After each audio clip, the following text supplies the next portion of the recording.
Kabanata 4. Structured Thinking vs. Accidental.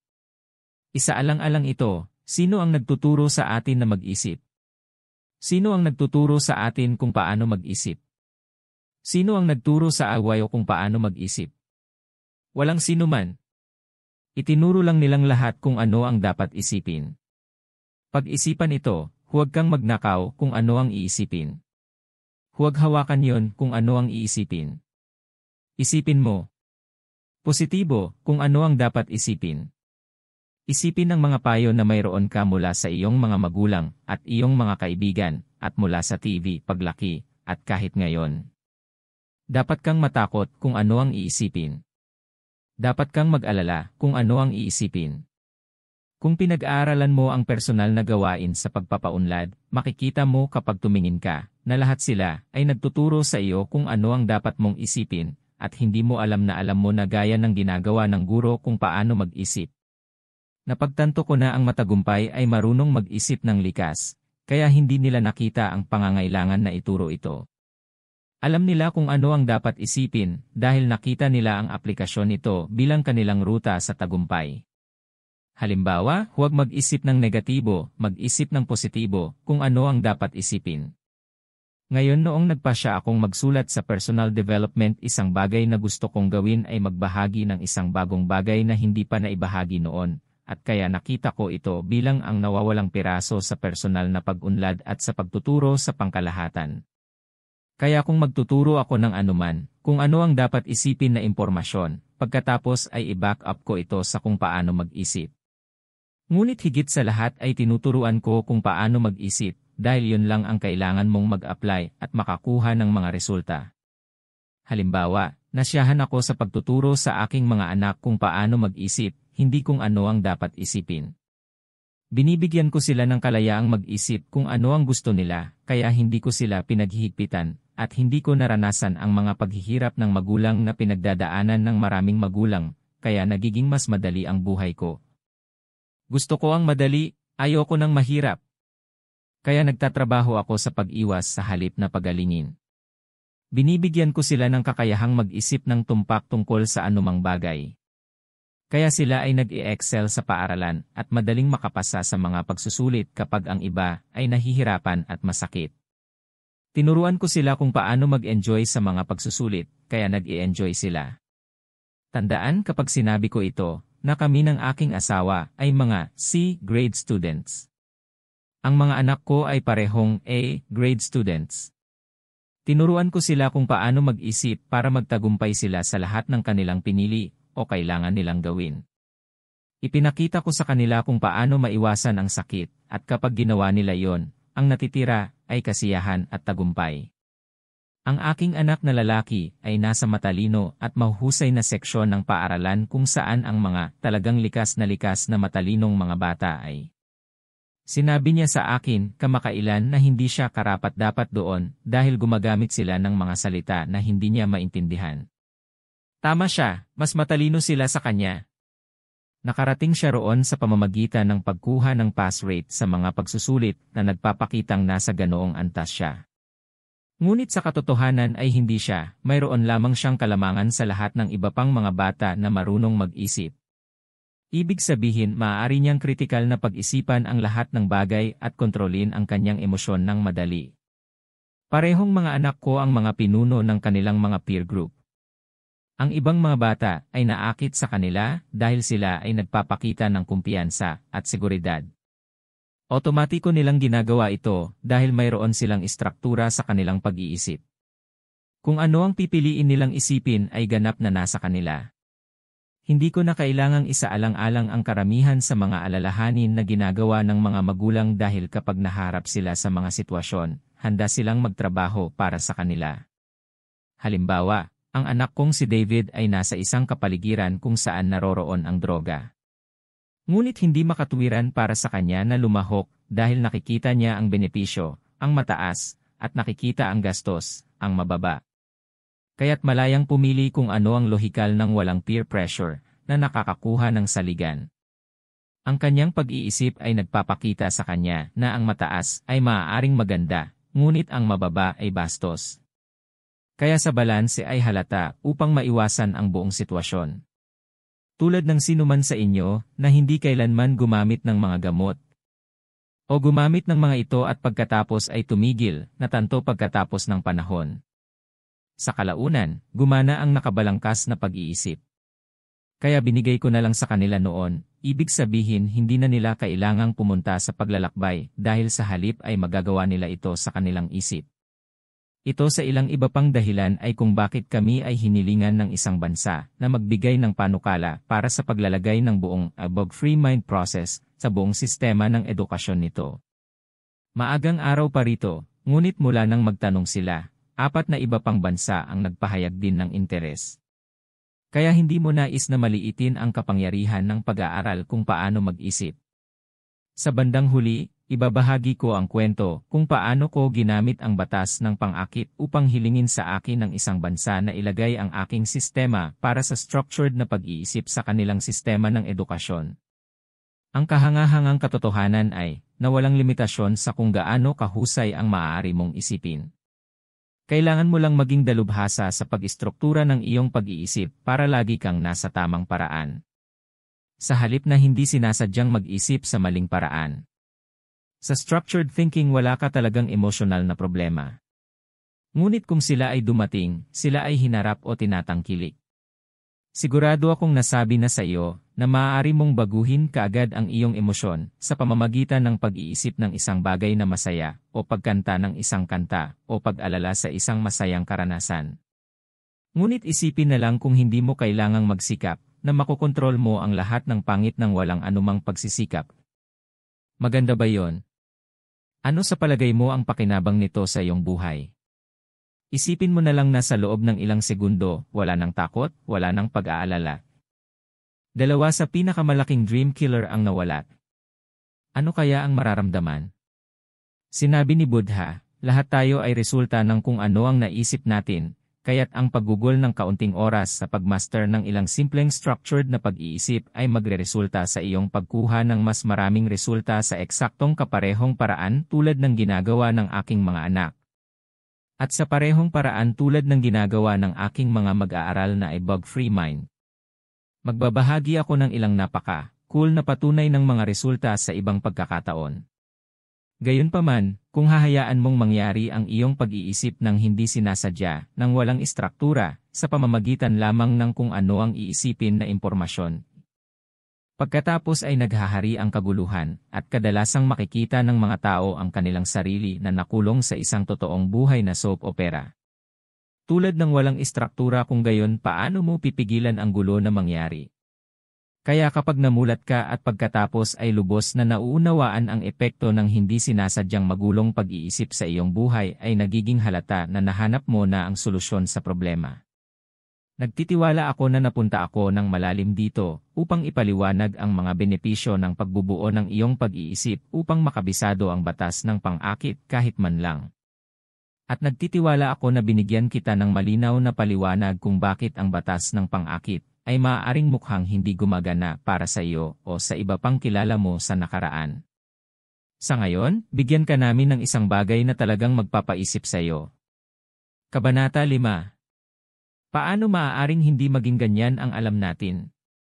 Narinig mo na ba ito tungkol sa law of attraction dati? Magpasya kung ano ang gusto mo. Maniwala ka na maaari mong makuha ito. Maniwala kang karapat-dapat ito. Maniwala na posible ito para sa iyo. Sinabihan kaming gawin yan at kaya naming makabisado ang batas ng pang-akit. Kaya ano ang mali sa iyo? Tiyak na ang kailangan mo lang ay ang sagot, di ba? Nakikita mo ba, ang pagtuturo dito ay higit na kung ano ang dapat isipin. Hindi talaga, mapaniwalaan iyon ng ating masalimuot na isipan. Kaya hindi ito ang sagot. At mayroon tayong problema na ang mga salitang sinusulat ko dito ay hindi natin natural na wika, ang ating likas na wika ay damdamin at intuition. Sa pinakamahusay na mga salita ay isang mahinang paraan ng komunikasyon. Kaya't ang pag-alam sa sagot ay hindi magbibigay sa iyo ng resulta. Baka gusto mong huminto at talagang isaalang-alang ito ng mahaba dahil ito ang pinakamahalaga pagdating sa pagkuha ng mga resulta sa buhay. Kaya't ulitin ko, alam kong ang sagot ay malamang na hindi, at sa katunayan ay malamang na hindi mo makuha ang resulta. Huwag kang maniwala sa akin, pagkatapos ay patunayan ko ito sa iyo. Alam mo ba na dapat ka lang kumain ng mga buong pagkain na malusog para sa iyo at makakatulong sa iyong mamuhay ng buo, tama? Sigurado ka gagawin namin lahat. Alam mo na dapat kang mag-ehersisyo ng regular upang manatiling malusog at mabuhay ng mahabang buhay, hindi ba? Sigurado ka gagawin namin lahat. Alam mo naman na hindi ka dapat magalit at ma-stress dahil hindi naman ito nakakatulong at nakakasama sa kalusugan mo, di ba? Sigurado ka, ginagawa nating lahat. Ang galit at stress ay isang pagpipilian din na inaayos ko sa bug-free mind. Alam mo bang dapat kang maging masaya at magpasalamat, o? Sigurado ka, ginagawa nating lahat. Alam nating lahat ang mga bagay na yon, tama ba? Nakuha mo ba? Alam nating lahat ang mga bagay na hindi talaga natin alam. Dahil hindi natin talaga alam ang isang bagay hanggat hindi natin ito isinasabuhay bilang isang paraan ng pamumuhay. Ang salitang alam ay ginagamit upang takpan ang oras sa pagitan ng hindi natin talaga alam, ngunit sabihin na alam natin. At kapag alam na talaga natin, at ilang uri ng alam na mga yugto sa pagitan. Ipapaliwanag ko ito sa lalong madaling panahon, ngunit gusto ko munang ipakita sa iyo kung gaano kakalakas kapag talagang may alam ka ng tiyak. Reality is negotiable. Sinabi sa amin ni Albert Einstein na ang katotohanan ay isang ilusyon lamang, kahit na isang napaka-persistent. Ano ang ibig sabihin nito sa iyo at sa akin, at sa sinumang nagnanais na kontrolin ang mga bagay gamit ang batas ng pagkahumaling? Ang ilusyon bang ito, na mukhang totoo, ay isang ilusyon lamang na maaaring baguhin at hubugin upang maging angkop sa atin? Ang sinumang nag-aral ng batas ng pang-akit ay narinig na ang ganitong uri ng bagay noon pa. Ikaw ay isang buhay na magnet, nakakakit ka sa iyong mga sitwasyon sa buhay at mga pangyayari na naaayon sa iyong nangingibabaw na mga kaisipan. Mukhang maganda talaga, di ba? Kung ikaw ay nasa personal development self-help world, ito ay parang isang magandang plano. Well, mayroong maraming magagandang bagay dito, ngunit ito ay nakasulat sa maling paraan upang gawin itong naaangkop, at sa makatuwid, hindi gaanong ginagamit upang tulungan ka sa aktwal na pagpunta at paglikha. Narito ang medyo pagpapabuti. Ikaw ay isang manlilikha, lumilikha ka sa iyong buhay ng mga sitwasyon at mga pangyayari na naaayon sa iyong nangingibabaw na mga kaisipan. Wala itong kaparehong Hollywood flair, gayunpaman, ito ay mas tumpak at naangkop. Sipsipin yun sa iyong subconscious at makikita mo kung ano ang pinagkaiba nito. Kaya gamitin ito upang mabilis na mailapat ang batas ng pagkahumaling, magpasya lang kung ano ang gusto mo at ito ay nilikha na ngayon, mahirap iyon. Ito ay ngayon, at naroon na siyempre. Ok, medyo lumayo kami sa mapa. Ipapaliwanag ko ito ng kaunti pa. Matapos itong likhain sa pamamagitan ng pagnanais nito, pagkatapos ay mamuhay ka sa nagpapasalamat na paraan na gagawin mo. Pagkatapos na dumating ang iyong pagnanais sa iyong buhay. Ginugugol mo lang ang karamihan ng iyong oras sa paggawa ng mga hakbang upang makatulong na maipasok ito sa iyong pisikal na katotohanan. Habang ginagawa ito sa lahat ng oras nang walang anumang kalakip sa resulta. Kapag nagpapatuloy ka sa iyong buhay, dapat kang maging bukas sa mga pagkakataong nangyayari lang. Ang iyong kaakuhan ay maaaring magtrabaho sa pagdududa na sila ang iyong ipinakikita. Okay lang iyon, maaari nitong pagdudahan kung ano ang pipiliin. Nitong pagdudahan, at maaari mong isipin kung ano ang pipiliin mong isipin. Kaya panatilihing bukas ang iyong mga mata, dahil ikaw ang lumikha. Kahit na ito ay tunog masyadong madali, hindi ito. Hoy Andy, hindi ito gumana. Iyan ay kung paano namin ang lahat ay nagamit na ang batas ng pagkahumaling sa ating buhay kapag ginamit natin ito bilang isang paraan ng pamumuhay, sa halip na subukang maniwala dito. Kaya sa katunayan nagawa mo na ito sa ganitong paraan.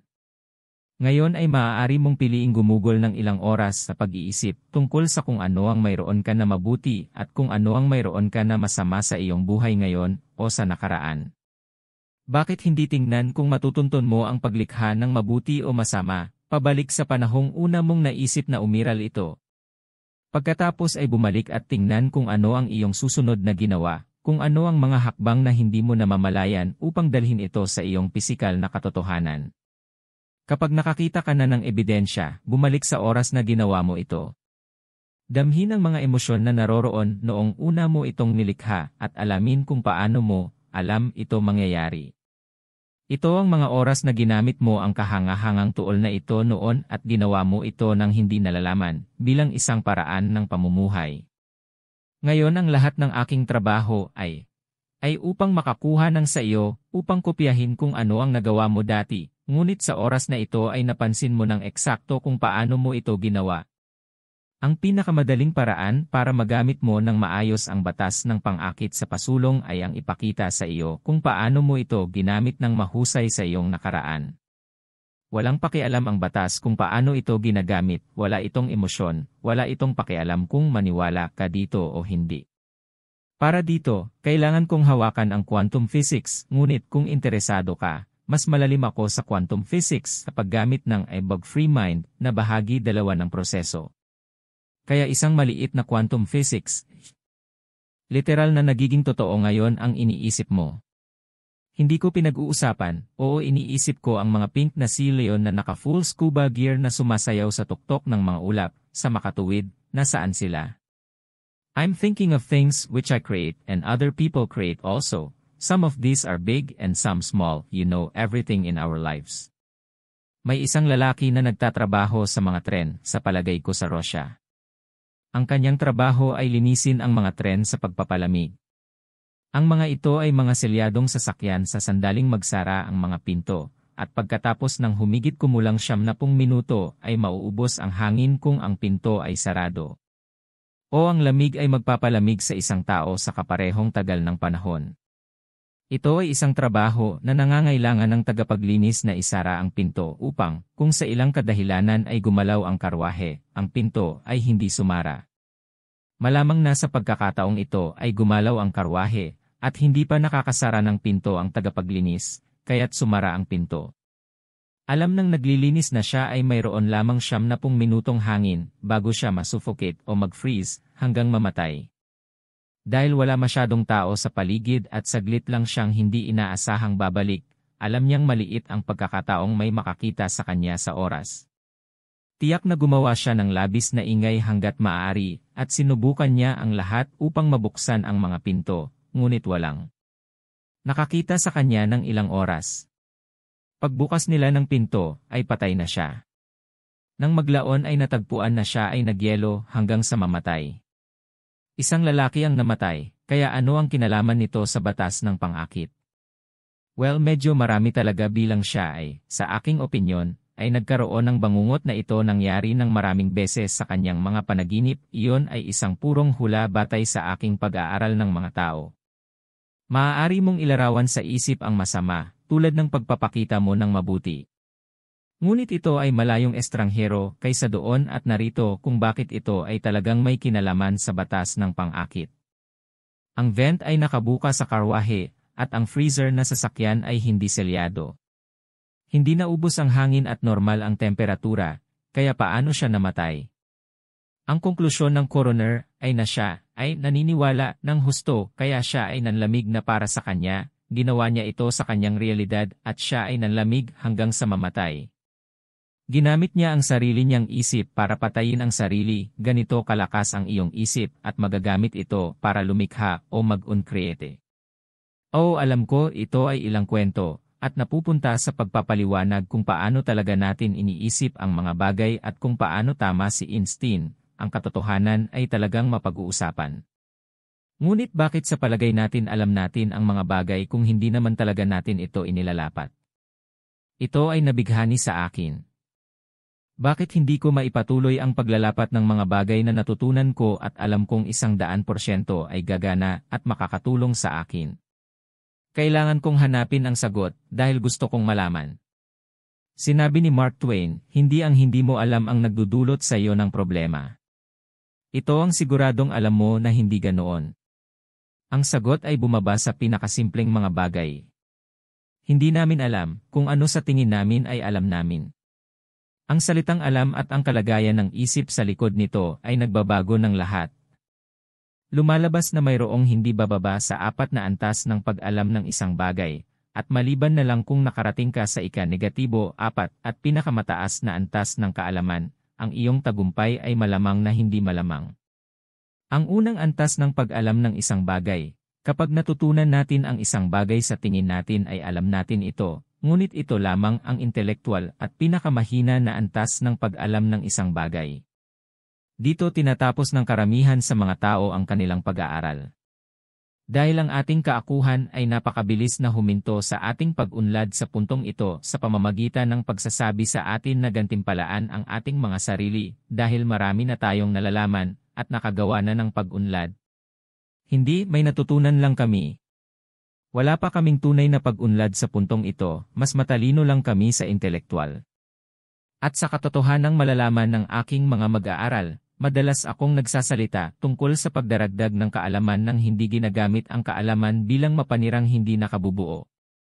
Ngunit gusto ng ating ego ang kaalaman dahil ginagamit nito ito upang bitag tayo. Halimbawa, kunin natin ang isang taong nakakaalam na dapat silang kumain ng malusog dahil sila ay nasa mataas na panganib na magkasakit. Dumating ang isang doktor sa TV at nagsabing, dapat kang kumakain ng apple sa isang araw dahil pinipigilan nito ang doktor. Ang aming ego pagkatapos ay sumikat, alam ko yon. Kaya agad naming binabaliwala ang komento ng mga doktor at ipinagpatuloy ang aming araw. Ginagawa namin ito nang hindi namamalayan, habang kami ay halos palaging natutulog kapag sinasabi naming alam namin ang isang bagay nang hindi iniisip kung ilalapat ba namin ito o hindi. Ngayon, hindi namin napansin na kahit alam namin na dapat kaming kumain ng mansanas sa isang araw, na hindi kami kumakain ng mansanas sa isang linggo, lalo pa sa isang araw. Hindi yon lumabas dahil ang salitang alam ay tumangay sa karunungan. Sa ilalim ng karpet bago ito maging kapaki-pakinabang. Kaya hindi natin alam kung ano sa tingin natin ang alam natin. Ang pag-alam sa mga bagay-bagay ay maaaring maging mas mapanira sa ating buhay kaysa sa hindi pag-alam sa mga bagay-bagay. Na isang bersyon ng ibig sabihin ni Mark Twain. Isaalang-alang kung gagawin mo ang parehong senaryo ng isang taong may sakit at naghahanap ng potensyal na lunas at sinabi ng doktor ang parehong linya. Ang taong hindi nakakaalam na ang isang apple sa isang araw ay maaaring makatulong sa kanila ay malamang nasubukan ang bagong karunungan na ito habang naghahanap sila ng lunas at hindi nahahadlangan ng pag-alam ng isang bagay na hindi nila talaga alam. Sinabi ko sa iyo na ito ay mag-iisip sa iyo.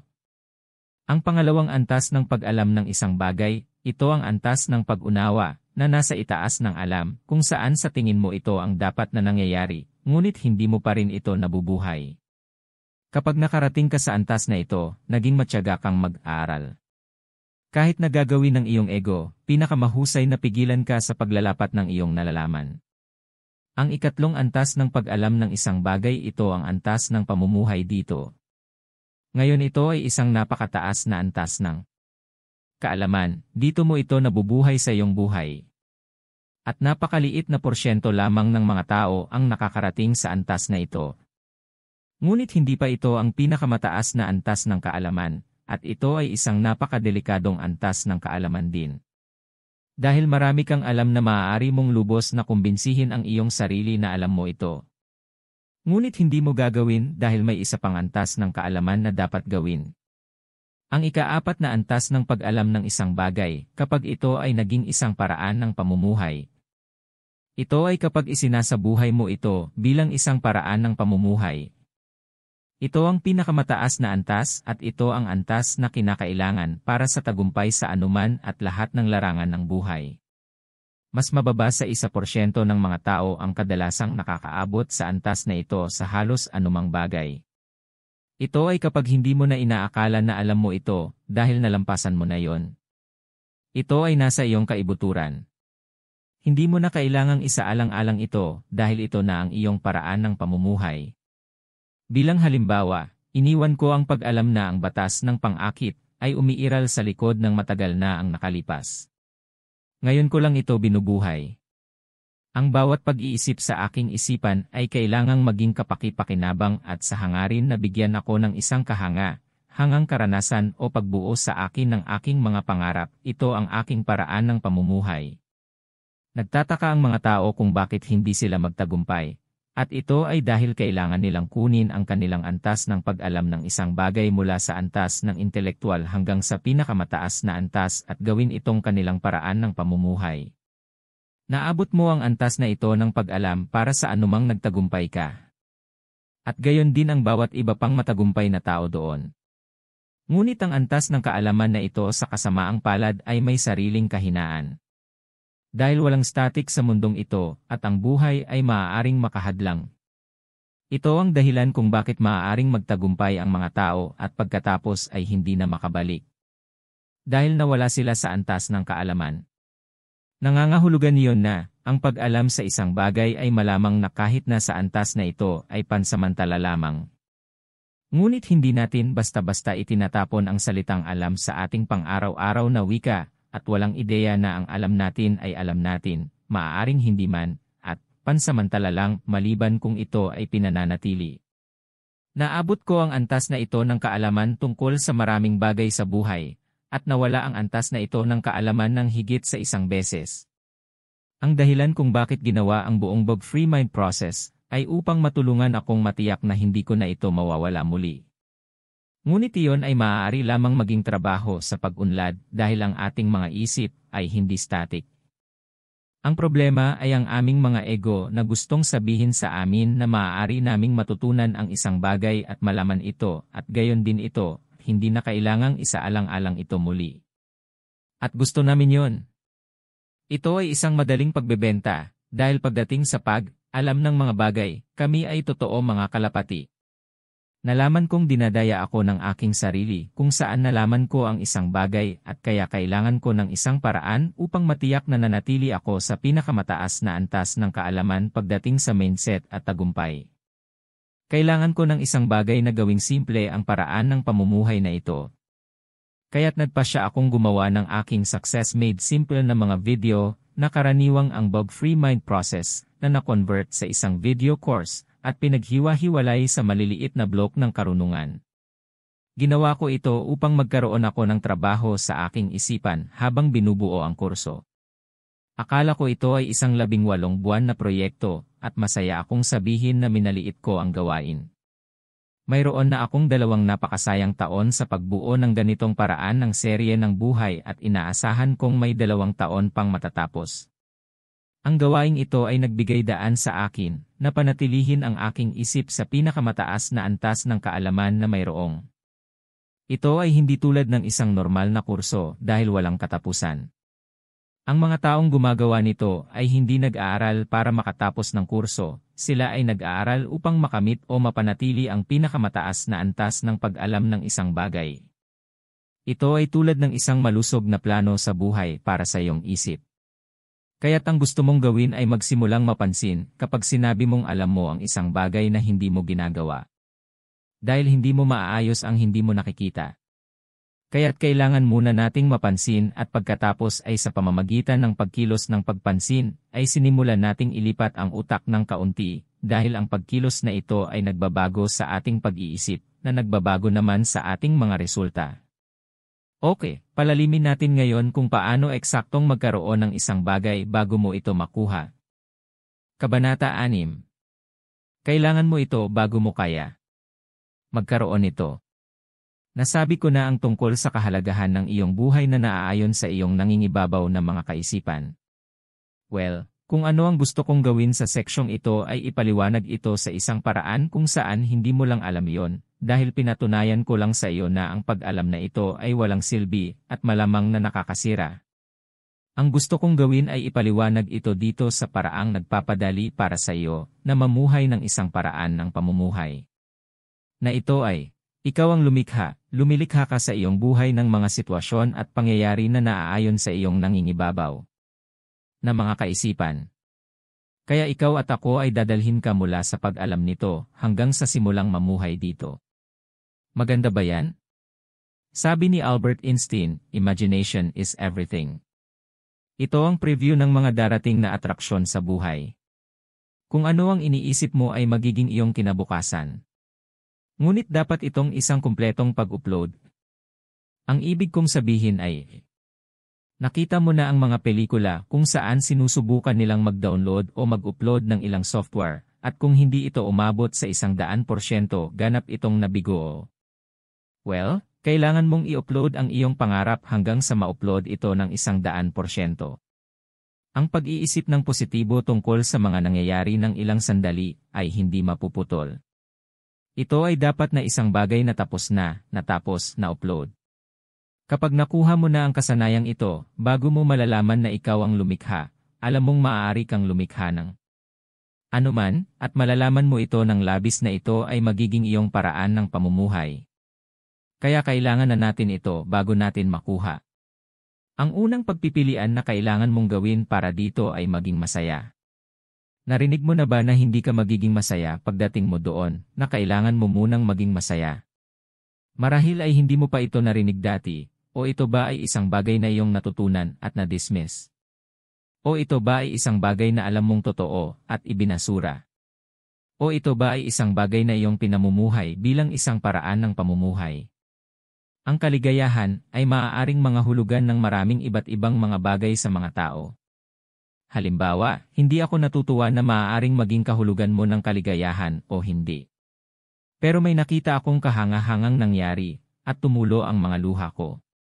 At saka sa mga oras na maaari akong maging talagang masaya, kahit na tunog talagang mainit ang ulo. Kaya ang kaligayahan ay maaaring maging isang malawak na hanay para sa akin. Ngunit ang estado ng kaligayahan ay isang pagpipilian at dapat piliin mula sa kung nasaan ka ngayon. Noong 2009, ilang buwan bago ako nawalan ng 10 milyon at marami akong hindi nasisiyahang mga nagpapautang at massive na dami ng mga problema na tuwirang hindi malulutas. Plus countless mga tao na nawalan ng kanilang tagapagturo at pakiramdam ay talagang mababa at nawala. At sa oras na iyon ay wala akong kita at walang ideya kung ano mismo ang gagawin ko upang lumikha ng isa. Ito ay hindi isang magandang oras upang sabihin ang hindi bababa sa maging ako. Talagang ako ay maaaring nasa pinakamasamang estado ng pag-iisip ng aking buhay. Ngunit ako ay hindi. Sa halip ay masaya ako, at hindi lang masaya. Ako ay nasa pinakatahimik at kahangahangang estado ng pag-iisip na napuntahan ko sa aking buhay. Ako ay napakasaya at tahimik na ang lahat ng aking mga kaibigan ay naisip na nawala ko ito. Sa katunayan, ang aking asawang si Alison na naroroon upang saksihan ito, ay nakapagsabi sa mga tao na ako ay maayos at walang problema sa akin. Dahil ang aking estado ng pag-iisip ay pambihira na hindi ito normal sa ibang tao. Tulad ng iniisip ng karamihan na maaari ka lamang maging masaya kung may magagandang bagay na nangyayari sa iyong buhay upang maging masaya. Ngayon sumulong sa ngayon. Muli akong mayaman at malaya sa pananalapi na gawin ang gusto ko. Mayroon akong higit pang mga opsyon at alternatibong direksyon upang pumunta sa negosyo kaysa sa dati ko at ang aking trabaho ay masaya sa lahat ng direksyon. Idinisenyo ko ang aking buhay upang umangkop sa lahat ng gusto ko. Araw-araw binabago ko ang buhay ng mas maraming tao kaysa sa naabot ko noon. Sa totoo lang, mas marami akong naabot sa loob ng 5 taon kaysa sa karamihan ng mga tao sa buong buhay ko at masaya pa rin ako. Ngunit hindi ako kasing saya ko noong nangyayari ang lahat. Mali. Sa ibabaw na ito ay hindi makatwiran, ngunit kung titingnan mo ng mas malalim makikita mo na ako ay nabubuhay sa katotohanan na kung ano ang nangyari, ay nangyari at haharapin ko iyon sa abot ng aking makakaya. Pero hindi ko hahayaang makaapekto iyon sa kinabukasan ko. Ako ay nabubuhay bilang lumilikha sa aking buhay ng mga sitwasyon at mga pangyayari na naaayon sa aking nangingibabaw na mga kaisipan. Inilipat ko ang aking isip sa isang paraan ng pamumuhay na lumikha ng kinabukasan na gusto ko. And for that to occur I had to be happy. Actually in real life happy with my life then in that horrible situation. Kung gusto ko ng walang hanggang kaligayahan. Kaya kung magagawa ko ito sa lahat ng nangyayari, sa palagay ko ay magagawa mo rin ito mula sa kung nasaan ka rin. At bago mo sabihin na hindi mo kaya, hayaan mong sabihin ko sa iyo ang tungkol sa isang matandang babae na nakita kong nakapanayam sa TV tungkol sa kanyang mga karanasan sa Holocaust. Lumingon sa kanya ang tagapanayam at tinanong kung paano niya ito ginawa.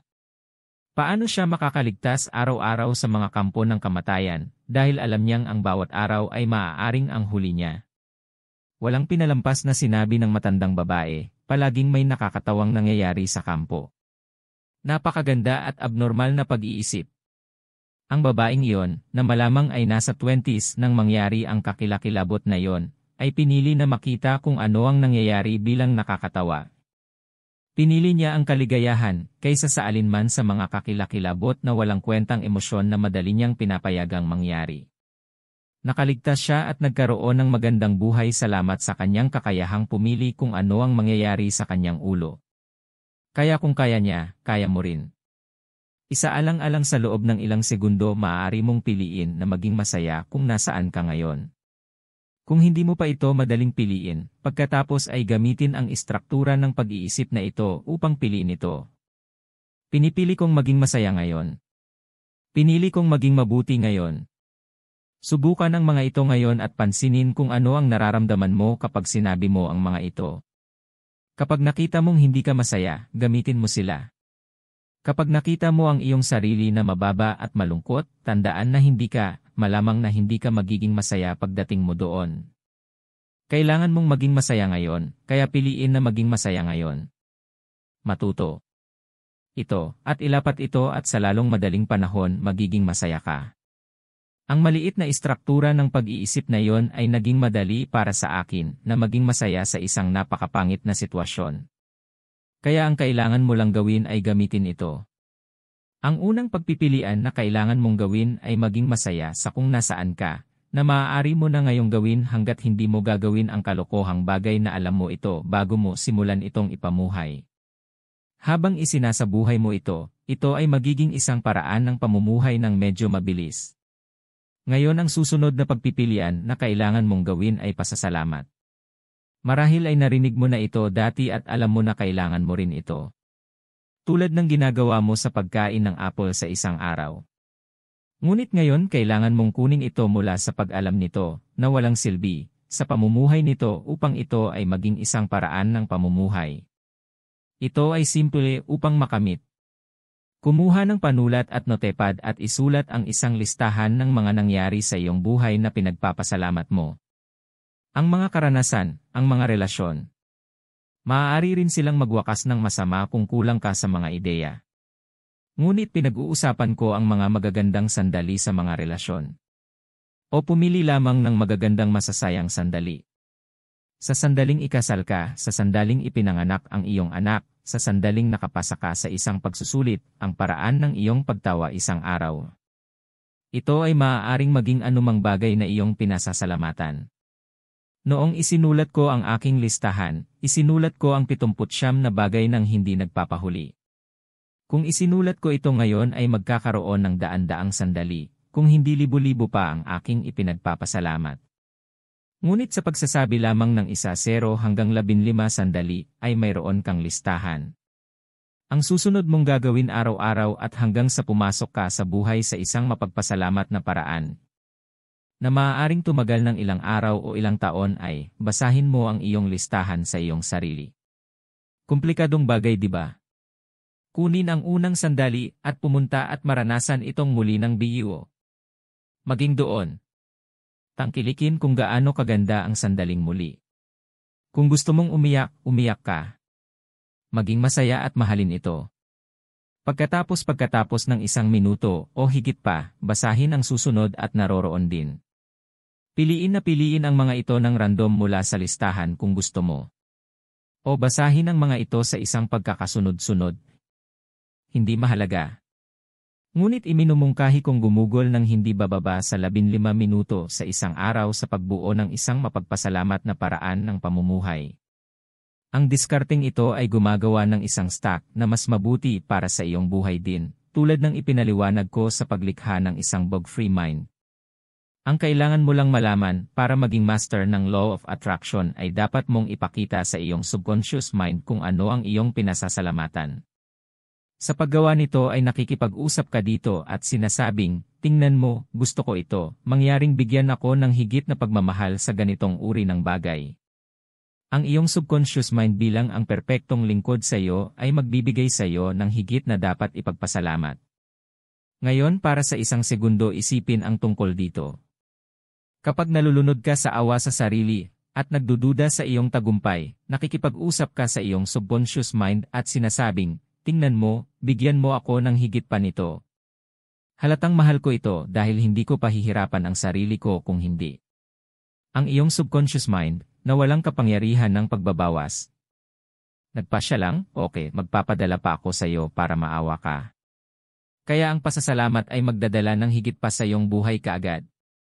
Naiintindihan mo ba kung gaano ito makakapagpabago sa iyong karanasan sa buhay? Kung mayroon kang isang pangit na bagay na kailangan mong gawin sa bawat araw, tulad ng pagiging natigil sa paglalakbay sa isang lugar ng regular. Pagkatapos ay isipin kung pinili mong isaalang-alang ang iyong listahan ng pasasalamat habang ginagawa mo ang bagay na hindi mo gusto. Kung walang anumang pagsisikap ay hindi na mahalaga ang bagay na hindi mo gusto, dahil ikaw ay magiging napakasaya at nagpapasalamat pa nga na ang pangit na bagay ay naroon dahil ito ay nagbigay sa iyo ng pagkakataong isaalang-alang kung ano ang dapat mong ipagpasalamat. Isipin mo ito. Ikaw maaaring patayin ang masasamang bagay sa buhay sa pamamagitan lamang ng pagbabago ng iyong pag-iisip sa tamang panahon at sa tamang paraan. Ngunit isaalang-alang din ito, nakikita mo ba kung paanong ang pag-alam nito ay maaari na ngayong maging mapanira maliban kung sisimulan mo itong ilapat? Ano ang pakiramdam mo sa pag-alam nito at maaaring hindi mo ito ilapat? Ang susunod na pagpipilian ay ang talikuran ang pag-aalala tungkol sa oras. Pinag-uusapan ko ang tungkol sa pagmamadali, at pagiging abala, at pagsusumikap sa bug-free mind process, at ang pagwawagi sa lahat ng ito ay may kaugnayan sa pamumuhay ng isang magandang buhay. Ngunit para sa mastering ang batas ng atraksyon, kailangan mo lamang na magpasya na magbigay ng pag-aalala tungkol sa oras. Bilang tao tayo ang nag-aalalang hayop. Walang ibang nilalang sa Earth ang nag-aalala, kami ang nag-imbento ng dis-ease na ito. Ngunit hindi ako tulad ng iba dahil hindi ako nag-aalala. Palagi kong nakikita ang pag-aalala bilang isang bagay na maaari naming piliin na gawin. Lahat at ang ibig kong sabihin ay sinabi sa akin ng lahat na mali ako at dapat akong mag-alala. Hindi iyon ay herd mentality, sanhi ng lahat ng gumagawa ng mali at sa makatuwid ay nakikita natin ito bilang normal. Maaari tayong tumingin sa isang bagay na posibleng hindi magandang nangyayari at piliin na mag-alala o hindi. Hindi namin kailangan at sa katunayan ay hindi dapat mag-alala dahil ito ay walang kabuluhan. Kaya ang unang katotohanan na kailangan mong tanggapin ay mayroon kang pagpipilian tungkol sa pag-aalala sa lahat ng mga lugar ng buhay. Ang tatalakayin ko lang dito ay oras, kaya kung gusto mo ang natitira, maaari kang pumunta at kunin ang buong bug-free mind process. Mag-isip tungkol sa oras para sa isang segundo. Nakikita natin ang oras na parang nauubos at kaya pakiramdam natin kailangan nating magmadali. Nararamdaman namin na dapat kaming magmadali dahil sinabihan kami ng lahat ng iba pang mga tao na nagmamadali na kailangan naming gawin yon o mabigo kami upang makuha ang gusto namin. Well, isaalang-alang, ang mundo, ang kawan, ay may 99% plus rate ng kabiguan sa pagkuha ng gusto nila. Kaya siguro oras na para pumunta ka sa ibang at mas kasiyasyang direksyon. Ano sa palagay mo? Nakikita ko na palaging may sapat na oras, kaya palagi akong may sapat na oras. Ito ay tungkol sa pagpapakita ng kasaganaan sa pamamagitan ng pamumuhay ng sagana. Ang kanilang paraan ng paggawa ng mga bagay ay hindi gumagana. Hindi ako nagmamadali, masipag lang ako at matatapos din ang trabaho kapag natapos na. Nag-aalala lang tayo tungkol sa oras kapag tayo mismo ang nagpapataw ng mga deadline sa ating sarili. Kung iniisip mo at pipiliin mong magsimulang mamuhay sa katotohanan na ang lahat ay palaging gagana para sa pinakamahusay para sa iyo. Pagkatapos ay maaari mong ihinto ang pag-aalala tungkol sa oras. Dahil kahit anong mangyari ay para sa ang pinakamahusay.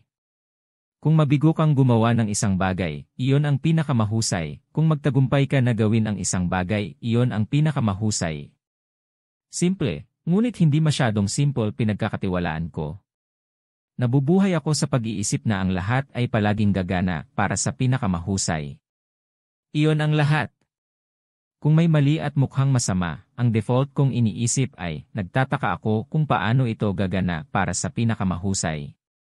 Pagkatapos ay isasaalang, alang ko lamang ito, at ipagpatuloy ang aking buhay. Tiyak na kahit na ang pinakakasuklam-suklam na mga bagay ay nauuwi para sa pinakamahusay. Lahat. Ito ay dahil sa tingin ko ay gagawin nila, kaya ginagawa nila. Kung sa tingin mo ay hindi, tama ka rin. Isang pagpipilian. At ang pagpili ay ang problema na para bang turuan kita na mag-isip sa ganitong paraan, kung gayon ang iyong buhay ay otomatikong magiging mas mahusay mula ngayon. Ngunit dahil may pagpipilian ka dito, maaari mong piliin na huwag mag-isip ng ganoon at sa gayon ay hindi ito otomatikong magiging mas mahusay. Kung walang pagpipilian, mawawala ang sakit. Baka gusto mong gumugol ng ilang sandali sa pagmumuni-muni dito dahil ito ay magpapagalaw sa mga neuron sa iyong isipan ng husto. So be wise choice to know it always work out for the best, then you have the ability to learn the lessons life gives you so that you can move on. Kung naramdaman mo na lang na natigil ka, ito ay dahil lamang sa hindi mo natutunan ang isang aral na sinusubukang ituro sa iyo ng buhay. Ang iyong kaakuhan ay malamang na magsasabi sa iyo na ako ay nagsasalita ng SHT ngayon bilang isang partikular na kaganapan mula sa iyong buhay ay lahat masama. Kaya't dahil ang ego ay naging sapat na mabait upang subukang ihinto ang iyong pag-unlad dito salamat sa isang dating masamang karanasan, bakit hindi mo ngayon pumunta at piliin na tingnan kung paano naging isang magandang bagay ang masamang karanasan na yon, o kung ang hindi pa nagpapakita ang magandang resulta. Pagkatapos ay pag-isipan kung paano ito magiging isang magandang bagay. Maglaan ng ilang sandali ngayon at turuan ang iyong sarili ng aral sa buhay na palagi itong gagana para sa pinakamahusay para sa iyo. Okay, habang ginagawa mo ang iyong mga araw ngayon, piliin na malaman na ito ay gagana para sa pinakamahusay at ito ay gagana. Panoorin ang masamang kaganapan na dumating at isaalang-alang kung ano ang sinusubukang ituro sa iyo ng buhay. Kung mas nabubuhay ka sa ganitong paraan, mas sumusuko ka sa pagsasaalang-alang sa oras at pag-aalala tungkol sa oras dahil nabubuhay ka ngayon. Hindi ka nagmamadaling makarating doon dahil nariyan ka, nag-e-enjoy ka sa paglalakbay at nagpapasalamat sa lahat ng aral na ibinibigay sa iyo ng buhay. Nagiging magnet ka at umaakit o lumilikha ng pagbabago sa buhay na gusto mo at idinisenyo gamit ang batas ng pang-akit. Kaya sa palagay mo, maaalala mo bang ilapat ang istruktura ng pag-iisip na yon, lahat ay laging gagana para sa pinakamahusay para sa akin. Kaya paano makakatulong sa akin ang mga nangyari? Ano ang kailangan kong matutunan? Pagkatapos ay mag-relax lang at isaalang-alang. Habang nagpapatuloy sa iyong buhay. Ang isa pang katotohanan tungkol sa oras ay ang oras ay hindi na mahalaga kapag alam mong pupunta ka doon. Makikita mo ang katotohanan ito na mangyayari kapag dumaan tayo sa pagmaster ng batas ng pagkahumaling malapit sa dulo ng maikling aklat na ito. At ang isa pang katotohanan ay ito, ang lahat ay nangyayari sa tamang panahon at sa tamang paraan. Isaalang-alang ito, kung ganyan ang iniisip mo pagkatapos ay tinanggal mo ang pag-aalala ng oras sa iyong buhay, na parang hindi nangyari, ngunit hindi ito sinadya, dahil ang lahat ay magiging pinakamahusay para sa iyo. Gawin mo ito at inilalapat mo ang isa sa pinakamagagandang batas sa lahat, ang batas ng hindi gaanong pagsisikap. Ipinapaliwanag ko iyon at lahat ng magagandang benepisyo nito sa bug-free mind process din. Kaya gagawin ko ba itong usapan? Habang nagtatayo ako ng aking bagong kapalaran sa mga oras na naisip ko na gagawa ako ng isang pambihirang tagumpay sa isang tiyak na punto, at sa bawat oras na ito ay hindi nangyari. Sa unang pagkakataon na hindi ito nangyari, naisip ko na dapat itong gawin. Ngunit pagkatapos ay nagpahinga ako at naisip kung bakit hindi ito nangyari. Pinaalalahanan ko ang aking sarili na ang lahat ay palaging gumagana ang pinakamahusay para sa akin, at ang lahat ay nangyayari sa tamang oras at sa tamang paraan. Kaya anong aral ang hindi ko natutunan? O baka hindi ito sinadya upang mag-ehersisyo kapag naisip ko na ito ay. Kaya bumalik ako sa masigasig na pagsisikap na dalhin ang aking katotohanan sa lahat ng iba. Tiyak na dumating muli ang kayamanan sa tamang panahon at sa tamang paraan. Nangyari sila dahil may mga aral na kailangan ko pang matutunan bago sila magpakita. Kaya't hinanap ko ang mga aralin, natagpuan ang mga ito, natutunan ang mga ito, isinabuhay ang mga ito at pagkatapos ay siguradong nangyari ang tagumpay na aking idinisenyo. Dagdag pa, ang mga magagandang bagay ay nangangailangan din ng oras upang mangyari, kaya dahil hindi ko sinubukang pilitin ang mga bagay, ngunit pinahintulutan ang disenyo na magbukas at ang mga bagay ay madaling gumana. Ang lahat na naiiba ay ang timescale. Gayunpaman, ang tagumpay na idinisenyo ko ay naging mas malaki kaysa sa naisip ko, at sa mas maikling panahon para sa mas malalaking bagay kaysa sa naisip kong posible pa. Pinahintulutan kong mangyari ito dahil bukas ako sa isang mas malaking pagpapakita kaysa sa idinisenyo ko. Ikukwento ko ang kwentong ito mamaya. Ang sikreto ay sa pamamagitan ng pagsuko sa oras, pinapayagan mo ang iyong subconscious mind na ihatid ang resulta na iyong hiniling sa iyong paglikha. Kaya iminumungkahi kong gumugol ka ng oras sa pagsasaalang-alang sa pagsuko sa pag-aalala tungkol sa oras. Bagamat gaya ng nakasanayan, ikaw ang pumili kung gagawin mo o hindi. Kung ibabalik mo ito sa universo, magugulat ka at masilaw sa kung ano ang inihatid. Dito nangyayari ang mahika at mga himala. Kaya ikaw ay masaya, nagpapasalamat at hindi nag-aalala tungkol sa oras. Habang namumuhay ka sa katotohanan na ang lahat ay gagana para sa iyo sa tamang panahon at sa tamang paraan. Nakikita mo ba kung paano mababago ng ilang maliliit na pagbabagong ito ang iyong mismong karanasan sa buhay? Ano ang mararamdaman mo niyan? Ang gagawin mo dito ay lumikha ng kapaligiran upang payagan ang batas ng pang-akit na makuha mo ang gusto mo. Isipin ito ngayon bilang taong ito, ikaw ang lumikha, nilikha mo sa iyong buhay, mga sitwasyon at mga pangyayari na naaayon sa iyong nangingibabaw na mga kaisipan. Nakikita mo ba kung bakit kung ang iyong nangingibabaw na mga pag-iisip ay tiwala, nakaka-relax, masaya at nagpapasalamat na ang iyong mga sitwasyon at kalagayan sa buhay ay naaayon sa iyong nangingibabaw na mga kaisipan? Ito ay nagpapahintulot sa iyo na maging isang master sa manifesting. Nakikita mo na ba ngayon kung bakit nagpupumilit ang mga tao na makuha ang batas ng pagkahumaling na gumana para sa kanila? Hindi sila nakalikha ng tamang kapaligiran dahil kailangan muna nilang magkaroon nito bago sila magkaroon nito. Ang batas ng pang-akit ay isang batas at kailangang gawin sa tamang paraan upang magamit upang lumikha ng resulta na gusto mo. Ibibigay mo ang pakiramdam ng pagkakaroon ng isang bagay at ang batas ng pagkahumaling ay gagana para sa iyo. Nakikita mo ba kung paano sa pamamagitan ng paglalapat mo nito ay magiging madali para sa iyo na makabisado ang batas ng pang-akit? O iniisip pa rin ba ng iyong ego na imposible para sa iyo?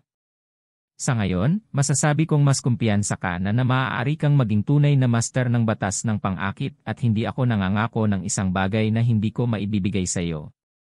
Ngunit alisin natin ang lahat ng pag-aalinlangan at siguraduhin na maaari mong ihinto ang pag-iisip na ito ay imposible minsan at para sa lahat.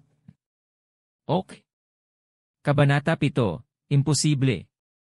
Ang tanging limitasyon na mayroon ka ay ang iyong sariling imahinasyon. Marahil ay narinig mo na iyon dati at malamang na binaliwala mo rin ang kapangyarihan nito dahil ang huling bagay na gusto ng iyong ego ay ang pag-alam mong ito ay totoo. Pabayaan na lamang ang pamumuhay nito bilang isang paraan ng pamumuhay. Magbabahagi ako ng ilang kwento sa susunod na 2 kabanata kabilang ang isang imposibleng kwento tungkol sa kalusugan at ang walang limitasyong kapangyarihan na kailangan nating gawin ang imposible. At sa mga susunod na kabanata, ipapakita ko sa iyo ang ilang mas imposibleng mga bagay na nangyayari din. Habang ibinabahagi ko ang mga kwentong ito ay maaaring mukhang hindi ka panipaniwala o imposibleng makamit. Hindi. Nakatingin lang sila. Ang batas ng pang-akit ay tulad ng anumang tuol, at kapag mas mahusay kang gumamit nito, mas maraming imposibleng trabaho ang magagawa mo. Sa hindi mabilang na maliliit na pagpapakita tulad ng mga computer, noong bata pa ako, at mga parking space bilang isang may sapat na gulang, unti-unti akong naging mas mahusay at mas mahusay sa paggamit ng batas ng pang-akit. May advantage ka sa akin. It took me years to realize what I was doing is happening kasi akala ko mangyayari. Sinayang ko ang mga taon nang hindi alam na nangyayari ang bagay na ito nang sinasadya. Alam ko kung ano ang alam ko ngayon, marami pa akong magagawa. Ngunit nang malaman ko ito, umupo ako at talagang naglakas loob na mangarap ng malaki. Maaaring gusto mo o hindi mo pa gawin yon dahil gugustuhin ka ng iyong ego na pabagsakin ka kung nangangarap ka ng masyadong malaki bago mo ito makontrol. O maaari kang magpasya na lang, stuff it, I'm doing it. Ang lahat ay iyong pinili. Habang binabasa mo ang mga kwento, iminumungkahi kong subukan mong isaalang-alang ang mindset na mayroon ako sa daan. Tingnan kung ano ang iniisip mo na nangyayari sa aking isipan upang makamit ang mga resulta, at pagkatapos ay tingnan kung paano ka nagkaroon ng parehong pag-iisip tungkol sa kung kailan ka nagtagumpay sa mga bagay.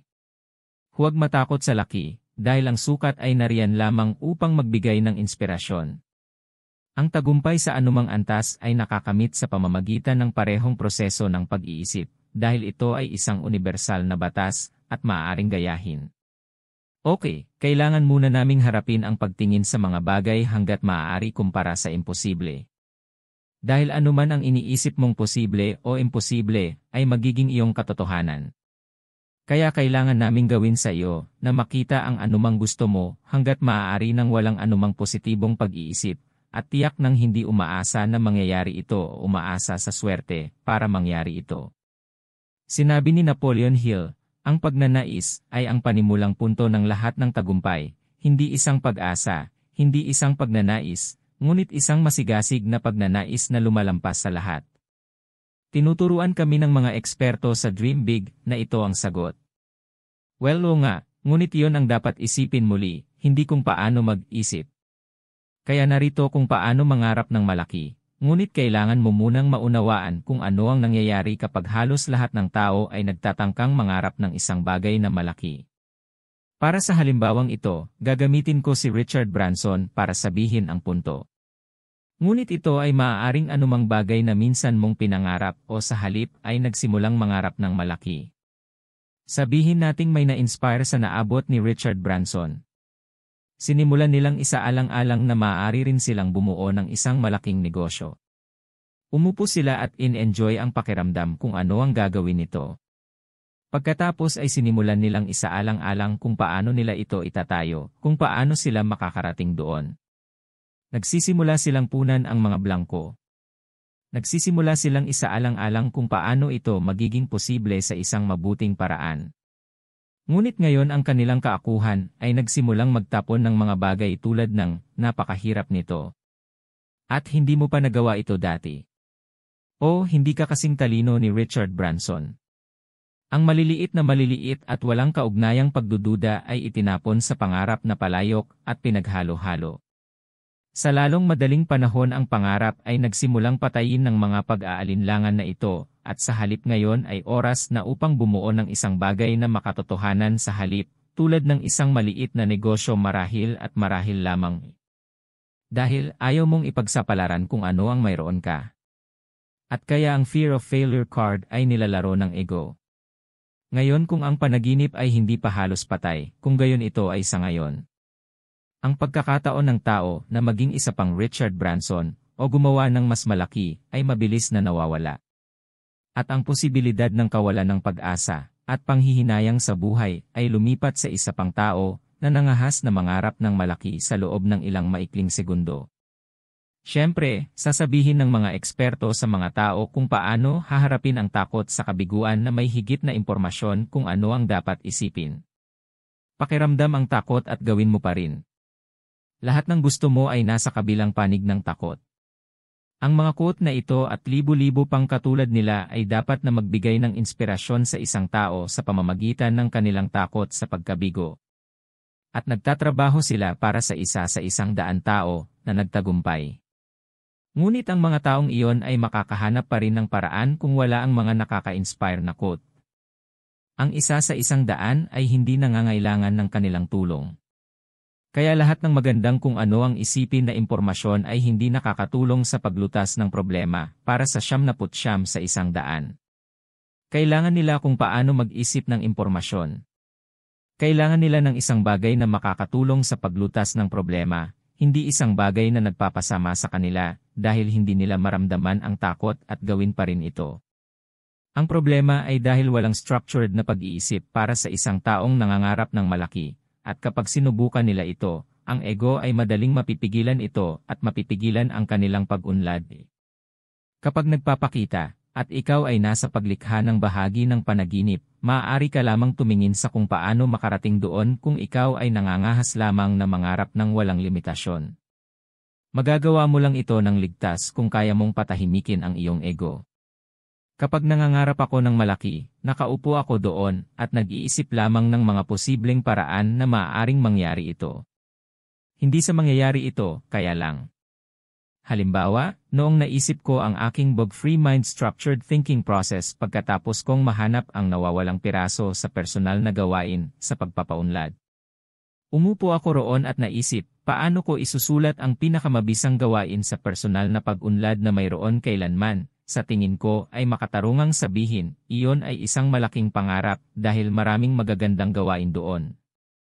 At naisip ko, bueno, kung gusto kong magkaroon ng buhay na idinisenyo ko para sa sarili ko, iyon ang dapat kong gawin para makamit ito. Kaya't sinabi ko sa aking sarili sa isang bagay na katotohanan na paraan, ituloy na natin ito. At nagsimula na akong magsulat. Inaasahan kong malulutas ko ang problema sa daan, at dahil naisip ko na gagawin ko, magagawa ko, at magagawa ko. Kung nagdududa ako na magagawa ko dahil ito ay masyadong mahirap o hindi ko pa ito nagawa noon pa, at mayroong mas matalinong mga may akda doon kaysa sa akin na hindi lamang nabigo ng napakaganda. Kaya akala ko sino ako. Kung gayon hindi ko ito naabot. Pero hindi ko ginawa. Malaki ang pangarap ko at nakita ko kung ano ang magiging buhay ko kapag naabot ko ito. Nakita ko rin ang pakinabang ng iba. At agad akong naging responsable sa paglikha nito dahil marami ang naghahanap at alam kong makakatulong ako. Pagkatapos ay isinaalang-alang ko lang ang mga paraan na posible ito sa isang napakakalmado at nakaka-relax na paraan ng walang anumang paghatol. Napagpasyahan ko lang na kung gusto ko talagang mangyari sa totoong buhay ang panaginip, nangyari lang sa isip ko. Na kailangan ko lang isulat ang pinaka-epektibong gawain sa pagkuha ng mga resulta ng mga tao.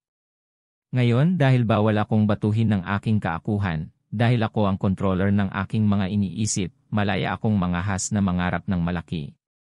At nang ang aking kaakuhan sa kalaunan, ay nagawang ihagis ang kakaibang bato o dalawa, ay nakita ko sila bilang hindi ako tinutulungan na dalhin ang aking katotohanan sa lahat ng iba, kaya ang mga batong ibinato nito ay natunaw sa wala bago nila masira ang aking panaginip. Hindi mo magagawa kung paano, maliban kung ikaw ang magsusupil ng iyong mga iniisip o kung hindi, ang anumang malaking pangarap na nilikha mo sa iyong kaakuhan ay sisira sa mga pagdududa nito. Kaya ang sikreto ay huwag hanapin kung paano ito dapat mangyari, kung paano ito mangyayari. Magkaroon lamang ng mga ideya at ipakita sa iyong isip kung paano ito posible, eksakto kung paano hindi ang iyong trabaho, iyon ang gawain ng iyong subconscious mind. Ang iyong trabaho ay ipakita sa iyong subconscious mind kung ano ang gusto mo. Ipinakita ko sa akin ang aking hinaharap na buhay ng tagumpay.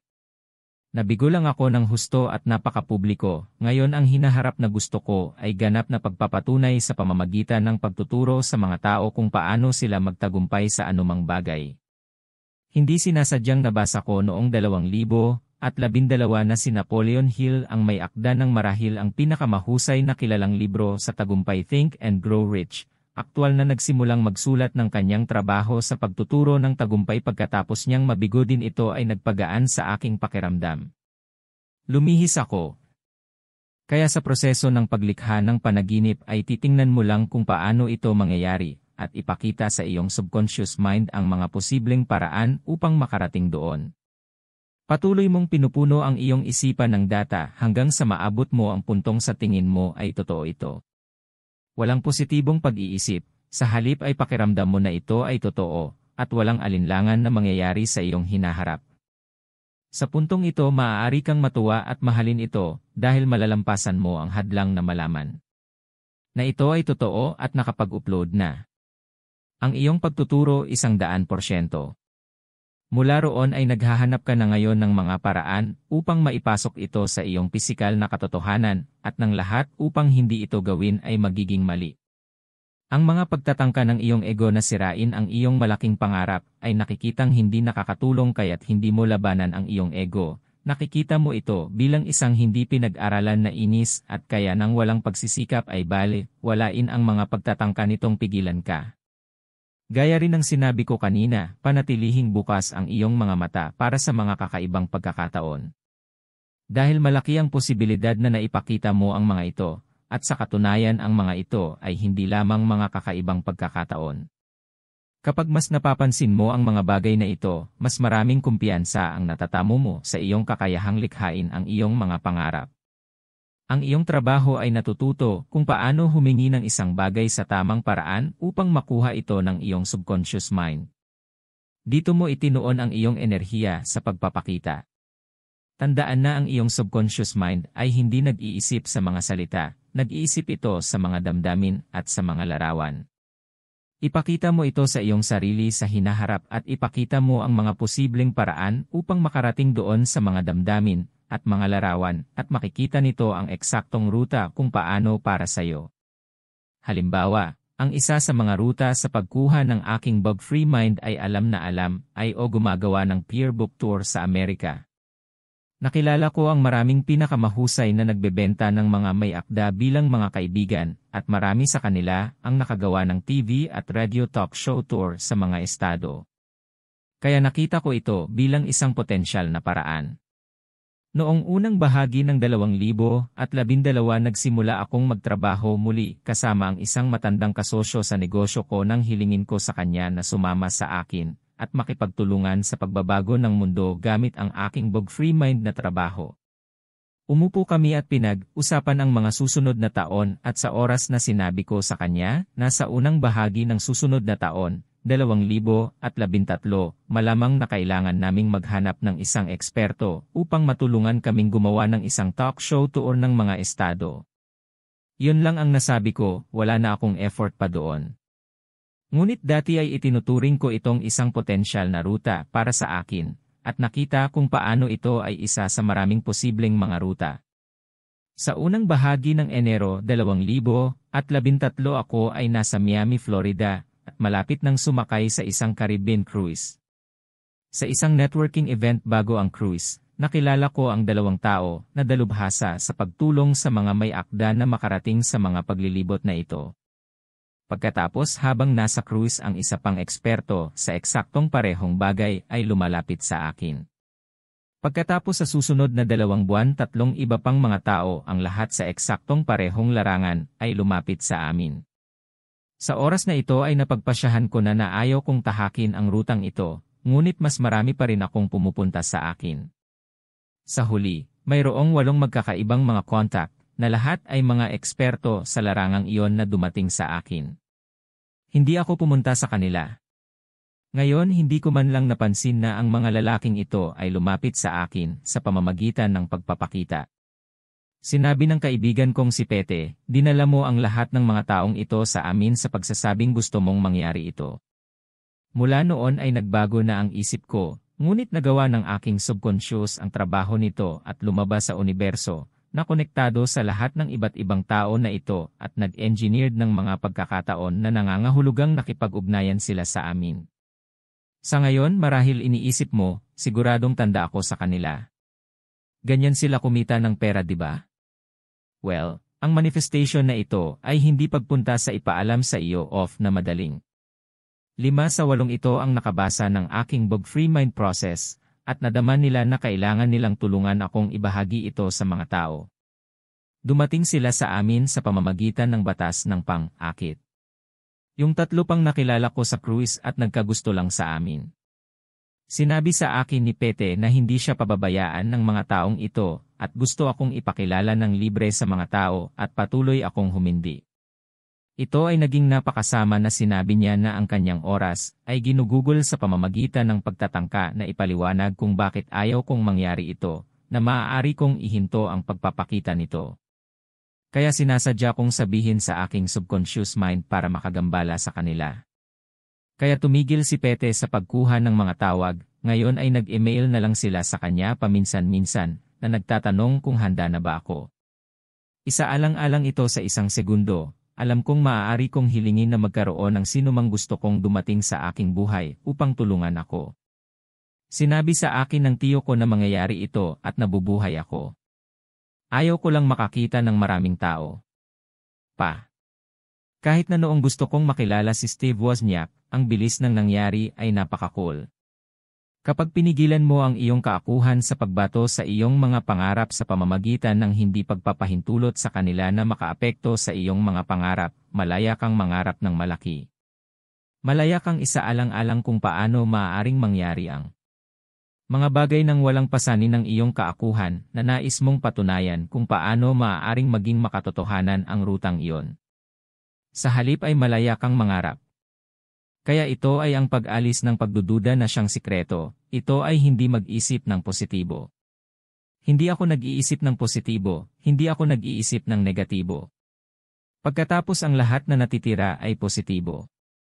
Mas madaling makamit ito kaysa palaging mag-isip ng positibo. Nakikita mo ba kung paano posible pa ang imposible? Well, I'm guessing right now you can see how it's possible for me, and you probably know for a fact that you've found someone who can walk the talk. Ngunit marahil ay nagdududa ka pa rin sa iyong sariling kakayahan, dahil sa katotohanan ng lahat ng mga nakaraang halimbawa na nangyari sa iyong buhay. Okay lang yan, partway pa lang tayo dito. Marami pang pagbabago sa pag-iisip na darating, at gusto kong ipakita sa iyo ang ilang bagay na talagang imposible. Ngunit para sa isang segundo, isaalang-alang ito. Kapag naging master ka ng law of attraction, kailangan mo talagang maging maingat sa iyong nililikha gamit ang iyong mga pangarap habang napakadali mong lumikha na maaari kang magkaroon ng anuman. Pag-isipan sandali kung gusto mo, napakagandang problema na magkakaroon ng nagiging aware. Ang isang bagay na dapat mong gawin upang makabisado ang batas ng pagkahumaling ay ang magkaroon ng kamalayan. Ibabahagi ko sa iyo ang ilan pang mga kwento at ipapakita sa iyo kung paano mo dapat matutunang bigyang pansin kung ano ang inilalahad sa iyo, o maaari talagang ikaw ang lumikha nito. Tandaan na isaalang-alang ang aking estado ng pag-iisip bilang dinadaanan namin. I-pause anumang oras upang isaalang-alang. Ang unang kwento ay noong nilikha ko ang aking perpektong kapareha at dinala siya sa aking buhay. Bago ako magsimula, dapat kong sabihin na hindi natin maapektuhan ang iba sa pamamagitan ng batas ng pagkahumaling maliban kung hinahanap din nila ang gusto natin. Nangyari ang kwento noong 1988 noong ako ay 21 taong gulang. Kamakailan lang ay nakipaghiwalay ako sa isang kasintahan at pinag-iisipan kong hanapin ang perpektong tao para sa akin. Tapos bigla kong naisip, kaya nga, mabunggo na lang daw natin ang taong makakasama natin sa buong buhay natin, di ba? Sino ang gumawa ng planong ito? Ito ay isang piping plano. Umupo ako roon at napagtanto na ang mundo ay sumusunod sa isang piping plano, at ito marahil ang dahilan kung bakit kakaunti ang masasayang tao. Kaya naisip ko kung ano ang iba pang mga paraan upang mahanap ang isang tao. Ito ay mga taon bago ang mga internet dating site, o ang internet. Napagtanto ko na hindi ko talaga alam kung ano ang gusto ko sa isang tao. Nagkaroon ako ng malabo na wish-washy idea ng isang magandang babae. Ngunit wala nang higit pa doon. Kaya kinuha ko ang isang piraso ng papel at nagpatuloy sa disenyo ng aking perpektong partner. Napagpasyahan kong manirahan siya sa loob ng radius na 10 milya mula sa akin, na kailangan niyang manirahan o magtrabaho sa loob ng 100 yarda mula sa kung saan ako naglakbay. Pinagsama-sama ko ang bawat detalye ng hitsura niya. Inilista ko ng eksakto kung ano ang gusto niyang gawin sa buhay at kung paano ako magiging perpektong sentro ng atensyon para sa kanya. I looked at our future together and saw how I never wanted her thinking of divorce, so her parents needed to be happily married, so that she expected that outcome for herself too. Gusto kong magkaroon siya ng kuya o kapatid na babae. Dinisenyo ko pa na gusto ng parents niya na magbabisit para sa amin. I also designed the fact that she'd love me too, including all my faults. Nagpatuloy ako sa pagdidisenyo ng aking perpektong kasosyo. Idinagdag ko ang bawat maliliit na detalye na naiisip ko. Habang ginagawa ko ito ay sinimulan kong makita ang babaeng ito sa aking isipan at naramdaman kong totoo siya, at sa katunayan ay hinahanap din niya ako. Pakiramdam ko, kapag nakita niya ako, ma-in-love siya agad sa akin. Napakatotoo ng babaeng ito sa akin, kaya naramdaman kong dapat ko siyang bigyan ng pangalan. Hindi naman kailangang pangalan niya, pangalan lang ng mga paborito kong babae. Which of course was Allison, as my favorite cousin was Allison. Now she felt so real na pakiramdam ko, hinahanap niya rin ako. Pagkatapos ng ilang oras at pakiramdam na medyo kahanga-hanga, ay tumigil ako sa pagdidisenyo sa kanya. Ang hindi ko alam noon, dahil ito ang unang pagkakataon na talagang ginawa ko ito. Na-upload ko ba ang aking disenyo ng 100%? Ito ay tapos na, inilagay ko ang aking order sa universo, at ipinakita sa aking subconscious mind kung ano mismo ang dapat nitong puntahan at makuha para sa akin. Kaya ginawa ko na lang ang araw ko na alam kong mahahanap ko na ang tao.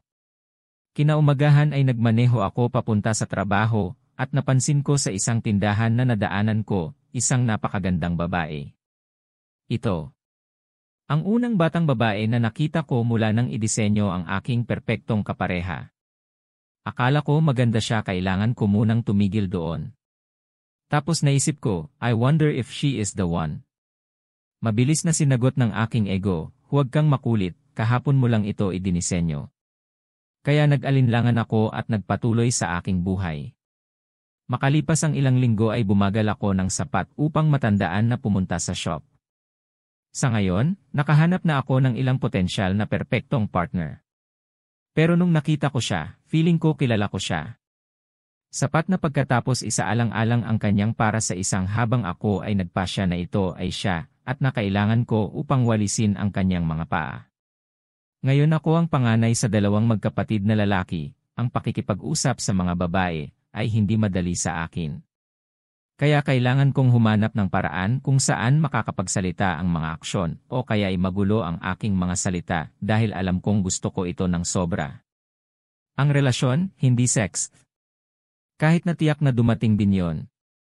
Kaya habang nagmamaneho papunta sa trabaho ay naisip ko kung paano maaaring mangyari ang isang pagkakataong pagpupulong. Noong sumunod na linggo naglalaro ako ng baraha kasama ang aking kapatid at tinanong niya ako kung paano ito nangyayari sa harapan ng kasintahan. Sinabi ko na nakahanap ako ng isa na talagang gusto ko at iniisip ko lang ang pinakamahusay na paraan upang lapitan siya. Tinanong niya ako kung saan siya nanggaling at sinabi ko sa kanya na nagtatrabaho siya sa isang news agent sa Storrington. Hindi yung sa pagpunta mo sa Storrington. Sinabi niya. Oo. Tinanong niya ako kung mahaba ba ang buhok niya. Sinabi kong oo. Hindi ba Allison ang pangalan niya? Tanong niya. Ngayon sa panahong nakalimutan kong idinisenyo ko ang pangalan niya na Allison, napagtanto ko lang na ginawa ko iyon nang matagpuan ko ang aking disenyo pagkaraan ng ilang taon. Sabi ko, o yun ang pangalan niya. Sa puntong iyon ang sinabi ng aking kapatid na lalaki, naku. Hindi ako naniniwala. Paano ito mangyayari? It turned out that he already asked her out and she turned him down. Sa kabutihang palad sa oras na ako ay biniyayaan ng magandang hitsura, isang bagay na kinuha ng oras mula sa akin sa pinakamalupit na paraan na posible. Ngunit pagkatapos ay maganda ako. Ito pala ang batang babae na nagbigay sa kanya ng isang tuso na numero ng telepono upang maalis siya, at pagkatapos ay hindi na ipinagpaliban ang aking kapatid na lalaki ay gumugol ng isang araw at kalahating pagmamaneho sa Storrington upang mahanap kung saan siya nakatira. Sinabi ko sa kanya, alam mo kung saan siya nakatira. Ibigay mo sa akin ang kanyang address. Alam kong magiging perpekto siya para sa akin, at gayon din ang aking kapatid. Nakita niya noon na ang kanyang nakatatandang kapatid na lalaki ay gugugol ng maraming oras sa batang babae na hindi gustong lumabas kasama niya. Lumipat siya sa Tasmania makalipas ang ilang taon, hindi ko sinasabing naabala siya nito, ngunit ito ay kasing layo ng kaya niyang puntahan. Nagbibiro lang. Kaya nagmaneho ako papunta sa bahay niya noong sumunod na Biyernes ng gabi, dahil alam kong gusto niya ako at pinapayagan ang pag-stalk noong bata ka pa. Kumatok ako sa pinto, kinausap ang kanyang mama, at pagkatapos ay lumapit siya sa pinto, at nakita kong nabigla siya. Magkasama na kami noon pa man, patuloy lang na gumaganda ang buhay kasama siya. Gustong-gusto ko ang lahat ng oras na magkakasama tayo at maganda rin ang sex. Sa kabutihang palad, ipinakita sa kanya ng aking subconscious mind sa akin ng higit sa isang beses. Ito ay talagang ilang beses bago ako tumigil. Pero kung hindi ko lang nalaman, baka na-miss ko na siya. Ang problema ay pinahintulutan ko ang aking kaakuhan na kumbinsihin akong mag-alinlangan na ang paghahanap sa kanya, ang nag-isang tao sa mundo para sa akin, ay maaaring mangyari sa wala pang 24 na oras, at sa katunayan ay ang pinakaunang batang babae na nakita ko matapos siyang idisenyo, nagdududa ako. Ngunit isipin mo ito, bakit hindi? Gumawa ako ng halos perpektong disenyo, perpekto siya para sa akin, at perpekto ako para sa kanya dahil inilagay ko rin ako sa disenyo para sa kanya. Sa katunayan ang tanging kasalanan niya ay ang hindi niya gusto, sa katunayan ay kinasusuklaman niya ang mga personal na libro sa pag-unlad. Sa tingin niya ay medyo kakaiba ako sa pagsusulat ng mga ito, at sa tingin niya ay kakaiba ka sa pagbabasa nito. Kapag inaanyayahan ko siyang pumunta at makipagkita sa mga tao kapag nagtuturo ako paminsan-minsan. Sabi niya, ayokong makilala ang mga weirdo na hilig sa bagay na yon. Tapos kapag nakasalubong niya, ang ganda daw talaga nila. Nakakatuwa, ang mga taong nasa pagpapaunlad ng sarili ay mabubuting tao. Ang problema ay hindi ko alam na umiral ang mga personal development book noong idinisenyo ko siya. Kaya hindi ko yon inilagay sa kanyang disenyo. Ang isang dahilan sa tingin ko ay nangyari ito nang napakabilis ay dahil hinahanap niya rin ako, at wala nang dapat gawin, ito ay isang malapit na perpektong pagpapakita. Ang nakakatawa ay pagkatapos na idisenyo siya ay hindi ko na muling tiningnan ang disenyo. Wala akong ginawang anumang bagay na sinabi sa iyo ng mga eksperto na gawin sa mga layunin kung saan ito pagdating sa pagtingin sa layunin araw-araw. Na-upload ko ang aking disenyo ng 100% at ngayon ay oras na upang masigasig na magtrabaho sa pagdadala ng aking disenyo sa realidad ng lahat. Lalo na sa kanya. Hindi ko na talaga tiningnan ang disenyo. Sa katunayan, noong 2005 o 2006 at 6 lamang noong nakikinig ako sa isang Tony Robbins CD kung saan sinabi niyang dapat mong idisenyo ang iyong perpektong kapareha na naalala kong nagawa ko pa nga ito halos 2 dekada bago. Umuwi ako at ikinuwento kay Alison ang buong kwento dahil hindi ko ito ipinaliwanag noon. Kung saan sinabi niya kung gaano ito, hindi romantiko at hindi masaya sa katotohanan na siya ang aking layunin. Until this year she saw it as unromantic and then was working next to me. We work together at home. She runs our investments and I write and build the business. Nandoon siya at tinitingnan ko ang video footage mula sa isang life design getaway seminar na katatapos ko lang gawin. Hindi ako gumagawa ng maraming seminar, ngunit itinuro ko ang proseso ng disenyo na ginamit ko sa paglikha sa kanya noong 2014 na at naglakbay sa buong mundo sa loob ng 6 na linggong pagtuturo nito. Sa totoo lang, ang 6 na linggong paglilibot sa mundo na binabayaran para magsalita ay isa pang bagay na ipinakita ko rin. Noong 2010 naupo ako at inisip ang lahat ng bagay na gusto kong gawin at ang isa ay ang paglalakbay sa buong mundo na binabayaran upang magsalita at maglakbay kasama ang aking kaibigang si Pete. Ngunit ako ay bukas sa isang mas malaking pagpapakita at noong 2014 na ay nalibot ko ang mundo. Binabayaran para magsalita at maglakbay kasama ang 2 kaibigan na sina Pete at Tim. Lumihis ulit ako. Ang isa sa mga ideya sa likod ng paglilibot sa mundo ay sa oras na makabalik ako sa England magiging sapat na ako para makunan at maaari kong gawing maikling video course ang nilalaman, sa halip na gawin itong muli sa isang araw na mga seminar. Ginawa ko ito ng live dahil ang proseso ng disenyo ay hindi isang bagay na mahusay na nagsasalin sa nakasulat o audio. Kailangan itong ituro ng live. Habang gumagawa tayo ng maraming direktang pakikipag-ugnayan sa iyong subconscious mind at halos imposible yon nang walang body language upang makatulong na maiparating ang mensahe. Ang live na pag-record ng proseso ng disenyo ay magagamit para sa pagbili online. Anyway, she was listening and watching at times the footage of the seminar, as she still never seen me speak. I obviously told the story of designing her MY perfect partner.